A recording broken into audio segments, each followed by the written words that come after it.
Vous êtes-vous déjà demandé quel est le véritable objectif de l'Église, ou comment pouvons-nous vivre pleinement notre identité en Christ? Le livre des Éphésiens répond à ces questions de manière profonde et transformatrice.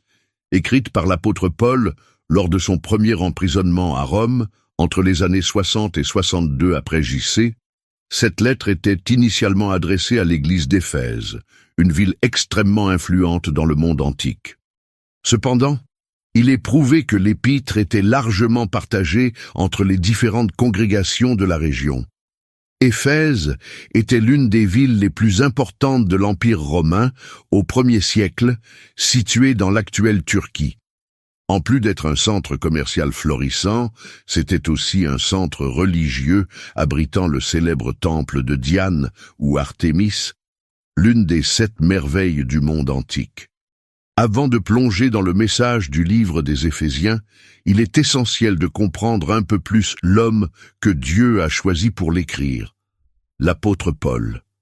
L'histoire de Paul est l'une des transformations les plus impressionnantes rapportées dans la Bible. Né dans la ville de Tarse, il s'appelait Saul et a grandi dans une famille juive extrêmement pieuse. Dès son plus jeune âge, il a étudié sous la tutelle de Gamaliel, l'un des professeurs les plus respectés du judaïsme. Saül était un pharisien zélé, pleinement engagé dans la loi de Moïse. Il considérait les disciples de Jésus comme une menace et devint donc un persécuteur acharné des chrétiens. Sa fureur contre l'Église était si intense qu'il était présent et approuva l'exécution d'Étienne, le premier martyr chrétien. Déterminé à mettre fin à cette nouvelle foi, Saül obtint la permission de persécuter les disciples de Jésus à Damas. Cependant, sur le chemin de Damas, quelque chose d'extraordinaire s'est produit. Une lumière intense brillait du ciel, et il entendit une voix qui disait « Saul, Saul, pourquoi me persécutes-tu » C'était Jésus lui-même qui lui parlait. Cette rencontre surnaturelle a transformé sa vie à jamais. Aveugle depuis 3 jours, Saül fut emmené à Damas, où il reçut la prière d'Ananias et recouvra la vue. À partir de ce moment, il n'est plus le persécuteur de l'Église, mais plutôt son plus grand défenseur. Il s'est fait baptiser, a passé des années à se préparer et a finalement commencé son ministère missionnaire. Paul a entrepris 3 voyages missionnaires majeurs, apportant l'Évangile à travers le monde connu de l'époque. C'est lors de son 3e voyage missionnaire, entre 54 et 57 après J.C., qu'il passe 3 ans à Éphèse. Ce fut la plus longue période où il resta dans une seule ville, consolidant une église forte et influente. La ville d'Éphèse était un environnement difficile car elle était remplie d'idolâtrie et de pratiques occultes.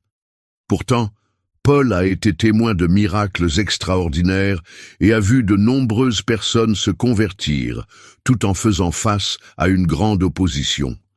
Plus tard, vers 60-62 après J.C., Paul fut emprisonné à Rome. C'est durant cette période qu'il écrivit la lettre aux Éphésiens. Contrairement à d'autres épîtres qui traitaient de problèmes spécifiques au sein des églises, les Éphésiens présentent des vérités profondes sur le dessein éternel de Dieu, l'identité des chrétiens et le rôle de l'Église dans le monde. Paul était menotté, mais son esprit était libre. Même dans une cellule romaine, il a écrit sur la liberté que nous avons en Christ et sur les richesses spirituelles que Dieu nous a données. La lettre aux Éphésiens est la preuve vivante que Dieu peut utiliser même les moments les plus difficiles pour accomplir ses desseins. Le persécuteur était devenu le plus grand prédicateur de l'Évangile. L'ennemi de l'Église était désormais celui qui révélait ses plus grands mystères. La lettre aux Éphésiens est l'une des plus profondes du Nouveau Testament, car elle ne traite pas seulement des questions pratiques de l'Église, mais révèle également le plan éternel de Dieu pour l'humanité. Paul commence sa lettre par une salutation particulière. Éphésiens 1:1-2. Paul, apôtre de Jésus-Christ, par la volonté de Dieu, aux saints et croyants en Jésus-Christ qui sont à Éphèse, grâce et paix à vous de la part de Dieu notre Père et du Seigneur Jésus-Christ. Ici, chaque mot a un sens profond. Lorsque Paul se dit apôtre, il prétend qu'il a été envoyé par Dieu avec une mission spéciale. Il souligne que sa vocation ne découlait pas de sa propre volonté, mais de la volonté de Dieu. Il qualifie également les croyants de saints et de fidèles. Dans la culture actuelle, nous considérons souvent les saints comme des personnes parfaites. Mais dans la Bible, être saint signifie être mis à part pour Dieu. Immédiatement après cette salutation, Paul nous amène à l'un des thèmes centraux de la lettre, les bénédictions spirituelles que nous avons en Christ. Éphésiens 1:3. Béni soit Dieu et Père de notre Seigneur Jésus-Christ, qui nous a bénis de toutes les bénédictions spirituelles dans les royaumes célestes en Christ. Paul nous rappelle que les plus grandes bénédictions que nous puissions recevoir ne sont pas matérielles mais spirituelles. Ces bénédictions incluent la rédemption, le pardon, l'adoption en tant qu'enfant de Dieu et la présence du Saint-Esprit. Mais ces bénédictions ne sont pas quelque chose que Dieu a décidé de nous accorder au dernier moment. Paul explique que ce plan existait avant la fondation du monde. Éphésiens 1:4-5. Car Dieu nous a choisis en lui avant la création du monde pour être saints et irréprochables devant lui. Dans l'amour, il nous a prédestinés à être adoptés comme fils par Jésus-Christ selon le bon dessein de sa volonté. Ici, Paul révèle quelque chose d'impressionnant. Avant même que le monde n'existe, Dieu avait déjà un plan pour notre salut. Il ne nous a pas choisis parce que nous sommes bons ou parce que nous le méritons. Au contraire, il nous a choisis par amour pour faire de nous ses enfants à travers le Christ. À l'époque de Paul, l'adoption était un concept puissant. Dans l'Empire romain, un enfant adopté avait les mêmes droits qu'un enfant biologique. De même, en Christ, nous recevons tous les droits et bénédictions des enfants de Dieu. Mais comment cette adoption a-t-elle été possible? Éphésiens 1:7. En lui, nous avons la rédemption par son sang, le pardon des péchés, selon les richesses de la grâce de Dieu. Voici l'essence de l'Évangile. Nous avons été rachetés à un prix élevé, le sang de Jésus. Le mot « rédemption » était utilisé sur le marché aux esclaves et signifiait payer un prix pour libérer quelqu'un de l'esclavage. Cela nous rappelle que Jésus a payé le prix ultime pour nous libérer de l'esclavage du péché. Et ce salut ne vient pas de nos bonnes œuvres. Éphésiens 2:8-9. Car c'est par la grâce que vous avez été sauvés, par la foi, et non par vous-même. C'est le don de Dieu, non par les œuvres, afin que personne ne puisse se glorifier. Paul précise clairement que le salut est un don de Dieu, quelque chose que nous ne pourrions jamais réaliser par nos propres mérites. Si le salut ne s'obtient pas par les œuvres, alors quel est le rôle des bonnes actions dans la vie d'un chrétien? Éphésiens 2:10. Car nous sommes la création de Dieu, créés en Jésus-Christ pour accomplir de bonnes œuvres que Dieu a préparées d'avance, afin que nous puissions y marcher. Cela signifie que nous ne sommes pas sauvés par de bonnes œuvres, mais nous sommes sauvés pour accomplir de bonnes œuvres. En d'autres termes, nos actions ne sont pas un moyen d'obtenir le salut, mais sont le résultat naturel d'un cœur transformé par Dieu. Après avoir expliqué les bénédictions spirituelles que nous recevons en Christ, Paul parle du but de l'Église et de l'importance de l'unité entre les croyants. Éphésiens 2:14. Car il est notre paix, celui qui a fait les deux un et a détruit la barrière, le mur de l'inimitié. Ici, Paul fait référence à la division entre juifs et gentils. Dans le passé, les Juifs considéraient les gentils comme impurs, et les gentils n'avaient pas d'accès direct aux promesses de Dieu. Mais en Christ, cette barrière a été brisée. Désormais, Juifs et gentils font partie d'un seul peuple, d'un seul corps, l'Église. Éphésiens 2:19. C'est pourquoi vous n'êtes plus des étrangers ni des étrangers, mais des concitoyens des saints et des membres de la maison de Dieu. Paul utilise la métaphore de la famille pour décrire l'Église. Cela signifie que quelle que soit notre origine, notre race ou nos origines, tous ceux qui sont en Christ sont frères et sœurs dans la foi. Mais l'unité de l'Église ne signifie pas que tout le monde soit égal. Au contraire, Dieu a donné des dons différents à chaque personne, afin qu'ensemble, nous puissions construire le corps du Christ. Éphésiens 4:11-12. Et il a lui-même donné certains comme apôtres, certains prophètes, certains évangélistes, certains pasteurs et enseignants, dans le but d'équiper les saints pour l'œuvre du ministère, afin que le corps de Christ soit édifié. Ces dons ne sont pas donnés pour exalter des individus, mais pour servir et fortifier l'Église. Éphésiens 4, 16. De lui, le corps tout entier, ajusté et uni à l'aide de toutes les articulations, grandit et se construit dans l'amour, à mesure que chaque partie remplit sa fonction. Cela nous enseigne que nous ne pouvons pas vivre la foi chrétienne de manière isolée. Chaque croyant a un rôle essentiel dans l'Église, et ce n'est que lorsque nous travaillons ensemble que le corps du Christ grandit de manière saine. Mais vivre dans l'unité n'est pas automatique. Cela demande des efforts et un engagement quotidien. Éphésiens 4, 2, 3.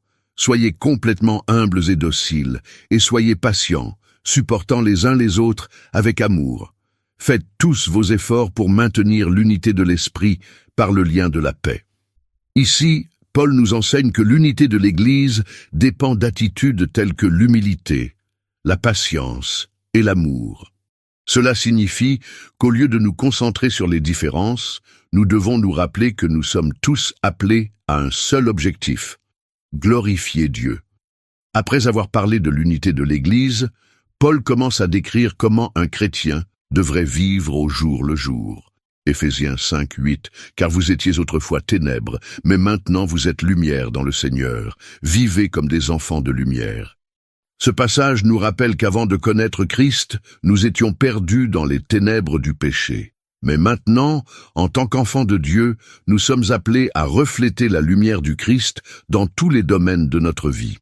Il poursuit avec des conseils pratiques. Éphésiens 5, 15, 16. « Faites attention à votre façon de vivre, non pas comme des imbéciles, mais comme des sages, profitant de chaque opportunité, car les jours sont mauvais. » Paul nous avertit de vivre avec sagesse et détermination, car chaque jour est une occasion de glorifier Dieu et d'avoir un impact sur la vie. Il donne également des instructions précises sur la vie en famille et au travail. Éphésiens 5, 22, 25. « Épouses, soumettez-vous à vos propres maris comme au Seigneur. Maris, aimez vos femmes, tout comme Christ a aimé l'Église et s'est livré pour elle. » Paul enseigne que le mariage chrétien doit refléter l'amour du Christ pour l'Église. Cela signifie que le mari doit diriger son foyer avec amour et sacrifice, et que la femme doit soutenir ce leadership avec respect et dévouement. Au chapitre 6, il parle de la relation entre parents et enfants. Éphésiens 6, 1, 4. « Enfants, obéissez à vos parents dans le Seigneur, car cela est juste. Pères, n'irritez pas vos enfants, mais élevez-les plutôt selon les instructions et les conseils du Seigneur. » Cela montre que la vie chrétienne ne consiste pas seulement à aller à l'église, mais aussi à vivre les principes de Dieu à la maison. Paul termine cette section en parlant de la relation entre maître et serviteur que nous pouvons aujourd'hui appliquer au travail, en rappelant que tout ce que nous faisons doit être fait comme pour le Seigneur. Enfin, il nous rappelle que la vie chrétienne est un combat spirituel. Après avoir enseigné l'identité des chrétiens, l'unité de l'Église et l'importance de vivre selon la volonté de Dieu, Paul termine la lettre aux Éphésiens par une révélation puissante. Nous sommes en guerre. Mais ce n'est pas une bataille physique, c'est une guerre spirituelle. Dans Éphésiens 6, Paul précise que les véritables ennemis des chrétiens ne sont pas les humains, mais plutôt les forces spirituelles maléfiques qui s'efforcent de détourner l'humanité de Dieu. Et pour gagner cette guerre, nous avons besoin de l'armure de Dieu. Ensuite, Paul décrit les 6 éléments de l'armure spirituelle que tout chrétien doit porter. Premièrement, la ceinture de vérité, qui nous maintient fermes et nous protège contre les mensonges de l'ennemi. Deuxièmement, le pectoral de la justice, qui couvre et protège contre la culpabilité et la condamnation. Troisièmement, les chaussures de l'évangile de paix, qui apportent équilibre et stabilité, nous permettant d'avancer sans crainte. Quatrièmement, le bouclier de la foi, qui protège des attaques de l'ennemi, telles que les doutes, les peurs et les tentations. Cinquièmement, le casque du salut, qui protège l'esprit contre les pensées de découragement et de doute. Et enfin, l'épée de l'esprit, qui est la parole de Dieu. la seule arme offensive de l'armure. Avec la parole de Dieu, nous pouvons résister au diable, tout comme Jésus l'a fait dans le désert. Après avoir décrit l'armure, Paul donne un dernier conseil. Il enseigne que la prière et notre communication directe avec Dieu est la clé pour rester ferme dans le combat spirituel. L'impact des Éphésiens. Un message pour aujourd'hui. Le livre des Éphésiens est l'une des lettres les plus puissantes du Nouveau Testament car elle nous enseigne qui nous sommes en Christ et comment nous devons vivre en tant que partie du corps du Christ. Le message principal de la lettre est clair. Nous avons été sauvés par la grâce. Nous sommes un seul corps en Christ. Nous devons vivre d'une manière digne de notre vocation. Nous devons être préparés au combat spirituel. Paul a écrit cette lettre alors qu'il était en prison, mais ses paroles continuent de libérer des vies aujourd'hui. Que ce soit dans l'identité, l'unité, la vie quotidienne ou le combat spirituel, Éphésiens nous rappelle qu'en Christ, nous sommes déjà plus que vainqueurs. Si ce message a touché votre cœur, partagez cette vidéo et abonnez-vous à la chaîne pour des études plus inspirantes de la parole de Dieu. Que Dieu vous bénisse et à bientôt dans la prochaine vidéo.